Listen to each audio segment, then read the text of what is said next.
Hey everyone, and welcome to the channel for another Escape from Tarkov video, this time with a look at the top tier 5.56 builds in Tarkov after a few separate buffs to these builds has brought them back to life with a renewed desire to spit lead and take down some PMCs. For almost 2 full wipes now, 5.56 has been in a pretty awkward spot, being among some of the most expensive weapons to build, but not exactly feeling like they were worth the cost in comparison to cheaper alternatives that arguably were just better and easier to build for lower prices. Of course, we spent years with 5.56 kind of being the king of close range PvP, so for a while it was kind of refreshing, but a lot of players have really been hoping for a long time that 5.56 would get some attention, and at long last those hopes were answered, with 5.56 weapons in general getting recoil buffs and some ballistic changes to the ammo. It hasn't really gone back to the old laser beam M4 days, which is a good thing, but after trying out all of the meta builds for 5.56 rifles, I can say that they really do feel quite nice when all the mods are piled onto them, and they seem well worth using now. For this video, I'm just going over what I would make for a meta build on the M4, 416, SCAR, MDR, G36, and AK-101, so you can see what the top tier builds look like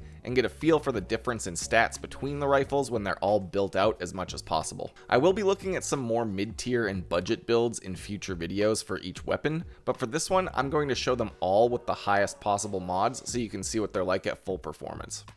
To start off, it's only right that we begin with the M4A1, the original 5.56 rifle in Tarkov, and still to this day, one of, if not the best in this caliber. The M4 has some of the highest amount of mods available in any single weapon in Tarkov, so there's a ton of different builds and ways to mod this thing. For this build, I've got the full-length 20-inch barrel on the M4 for the lowest possible recoil, though keep in mind that you can easily use the shorter barrels and get very similar results with better ergonomics. You're also going to want to add the MUR-1S upper receiver and the JP gas system 5B onto the M4 before you start modding it as well, which give you a really solid overall stat boost. For the muzzle device, every single build in this video is going to be running the Saker suppressor on the ASR muzzle brake. This combo is the best available for the 5.56 guns overall, so I've got it on all of these builds to show the best possible recoil stats. My second choice for any of these 5.56 builds is the new KAC QD 5.56 suppressor on the KAC 3-prong flash eliminator, losing barely any stats and having a much more stable price on the flea market, though that choice is up to you and your budget, and this can be used on any of the builds in place of the Saker.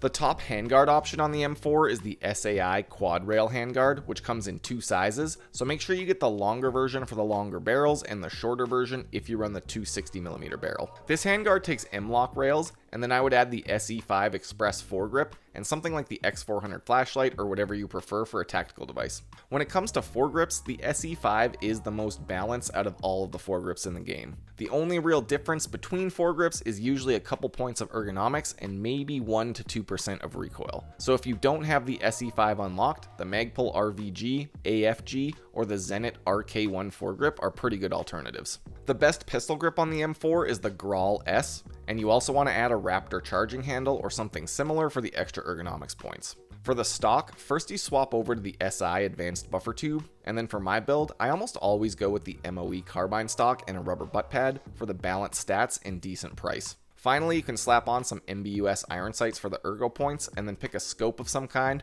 or go for a red dot sight or a hollow sight like I have on this build.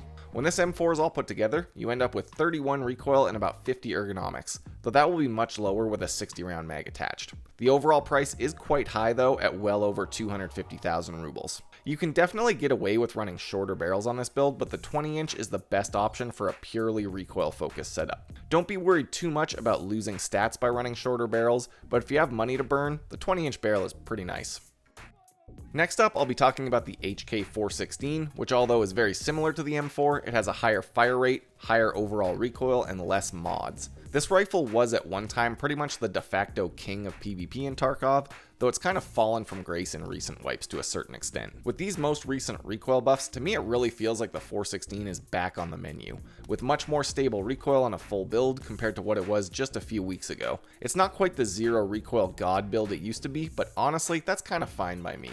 Like the M4, this build starts off by swapping to the full-length 20-inch barrel for the maximum recoil bonus. Unlike the M4, the short HK barrels just kind of suck, so unless this changes after the video is published, I highly recommend just not running anything but the 20-inch barrel. For the muzzle device, again, I've just got the Saker suppressor on the ASR muzzle brake. There is a few good handguard choices for the HK, but the best overall is the Strike Industries Crux M-Lock handguard, which will need a pair of M-Lock rails to add attachments, and again, I usually go for the SE5 grip and then a flashlight or laser, whatever I need at the time. On the back end of the rifle, I go with the Grawl S pistol grip and then the MOE carbine stock and a rubber butt pad for the nice stat boost. You can also swap out to a Raptor charging handle as well and add one MBUS iron sight for the ergonomics bonus. As you might notice, the 416 has far fewer parts to swap out compared to the M4, so this build is a bit easier to put together, but still not much less expensive overall. For this one, I end up with 41 recoil and about 45 ergonomics for a total cost of around 250,000 rubles, depending on the market prices for the suppressor that day.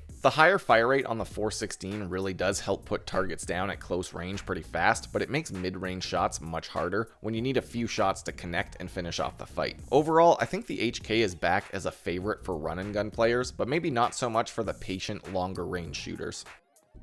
Next up, I want to take a look at the Scar L, which got a pretty solid recoil buff to the long barrel build, so that now it does outpace the MDR in terms of recoil, while the MDR has much better ergonomics. The Scar was initially kind of written off as average at best when it was added, but over time it's been discovered that the slower fire rate really makes this thing easy to shoot on full auto at medium range, and it's accurate enough to take long shots as well, making it a pretty versatile setup and far cheaper than a fully built M4. It suffers a bit at close range with the lower fire rate, but with good headshot accuracy, that can also be worked around. For this build, I'm using the full-length 18-inch barrel on the Scar, but the mid-length 14-inch option is also pretty good. I would just avoid the shortest barrel if possible. For the muzzle, once again, I'm sticking with the Saker suppressor and the ASR muzzle brake for the best stats. You're also going to want to add the MREX rail extension from Skier onto the Scar for the extra stats, which will need M-Lock rails as well to add attachments. And then I stick on the SE5 grip and an X400 flashlight to keep it simple. The final part you want to swap out on the Scar is the pistol grip, and for the best stats, you want to pick up a Grawl S grip or whatever you can buy with the highest ergo bonus for a good price. With this build, you end up with 50 recoil and about 40 ergonomics for a total cost around 180,000 rubles or so, depending on the market that day. The Scar has really changed a lot since it was first added, and with these latest buffs, I do think it's in quite a good spot and will likely see a lot of use alongside the MDR as the mid-tier 5.56 kings.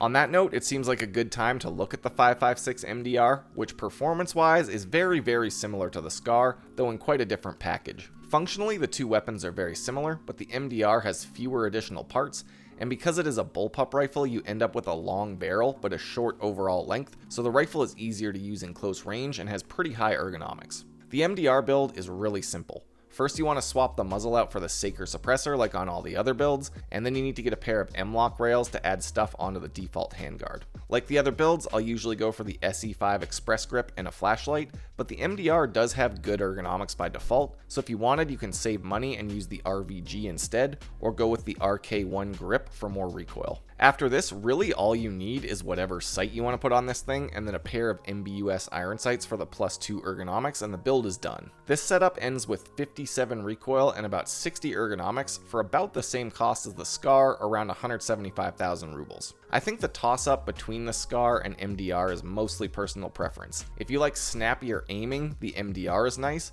and if you want lower recoil, the Scar is a better choice, but ultimately they're very similar. The next build I've got for this video is the G36, Tarkov's newest 5.56 rifle, and one that I just recently covered in its own standalone video. So I'm going to kind of fly through this build, and if you want a more in-depth look at the G36 and its variants, go check out that video. For the base of the rifle, you're going to want to start with the G36C from Peacekeeper level 3 or the G36KV2 from Peacekeeper level 4, as both of these rifles come standard with the G36 sight mount and a railed handguard. The regular G36 is kind of a bad place to start since you need to replace the barrel and the handguard to do any real modding. For the muzzle device, slap on the Saker suppressor and the ASR muzzle brake, and then make sure you have a bottom rail and side rail on the G36 handguard to add attachments. For the G36, I would stick with the SE5 grip or an RVG grip for the extra ergonomics, and then whatever tactical device you like to use. For the sight, I recommend the Delta Point sight specifically because it has a nice low profile and doesn't stick off the raised mount too high. Finally, the last piece you want to swap is the stock, going for the KV adjustable stock from mechanic level 3, though keep in mind this stock comes with the KV2 variant, which is why it's a good one to start out with. On the G36 KV2 from Peacekeeper level 4, you end with 49 recoil and 25 ergonomics with this build, for about 175,000 rubles total. You might also want to add the G36 Stanag magwell to this build so you can use different mags, including the 60 round extended mags. Finally, the last build in this video is arguably one of the most interesting, and also maybe one of the least used 5.56 setups because of limited mag size compared to every other 5.56 rifle, and that's the AK-101, a 5.56 AK platform. The AK-101 is pretty interesting, with the same fire rate and technically better stats than the MDR and SCAR, as well as a decent overall price. However, the only mags available for the AK-101 are 30 rounders, meaning that in close quarter fights against more than one opponent, you have no way of putting out more than 30 rounds before reloading, which I really think is the main reason people go for the MDR and SCAR, especially for solo players. That being said, after the recent 5.56 buffs, this rifle has some really good stats and should not be underestimated. First off, you want to get the CNC Warrior adapter from Mechanic, which allows you to add AR-15 muzzle devices onto the AK-101, and then add the Saker suppressor and the ASR muzzle brake. For the handguard, the best option overall is the Troy handguard and gas block combo, but honestly, almost any of the upgraded AK handguards are very similar, so if you don't have this or can't get it, use what you can get and don't pay too much attention to the little bit of extra stats on the Troy handguard. For rails, this handguard needs QARS rails from Mechanic level 4, and then you can add the SE5 grip and a tactical device, or opt for the RK1 grip to squeeze some extra recoil control out of the AK-101. For a sight mount, I usually go for the Bastion dust cover for a cheap option with good stats, and then add a hollow sight or a magnified scope depending on what I'm doing. For the stock, the best overall option on this one is the PT3 Classica stock, which also needs a PT lock mount to go on the AK-101. For the pistol grip, there's a bunch of good options, but the best one for the price tag is the Scorpius grip, sold by Mechanic level 4. Finally, you can also add the CSS charging handle for some extra ergonomics points. When this build is done, it ends with 39 recoil and about 50 ergonomics for a total price somewhere around 175,000 rubles. Overall, the stats on the AK-101 are quite nice for the price, but as mentioned, the 30 round mags are a big limitation. This rifle is solid in mid-tier and meta setups, so if you find one in a weapon crate, it's well worth trying out. Well, that pretty much covers it for my take on the top tier meta builds for all the 5.56 rifles in Tarkov, focused on getting low recoil without murdering the ergonomics. After the most recent 5.56 buffs, pretty much all of these rifles feel pretty good, to be honest.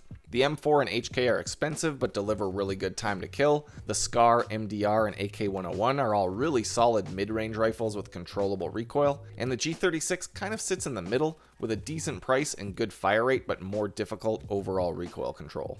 I think an argument could be made for using any of these builds, and with best in slot parts, they all seem pretty solid. What do you think though? If you've been running 5.56 builds, I'm really interested to hear what you've been thinking about the latest buffs and the state of 5.56 in Tarkov. Have we hit a happy middle ground, or are they still outclassed by 7.62 rifles overall? In any case, I hope you found this helpful, and thanks for checking out the video. I've got links to my Twitch stream, Discord server, and Patreon page down below for anyone interested, and until next time, stay safe in Tarkov City.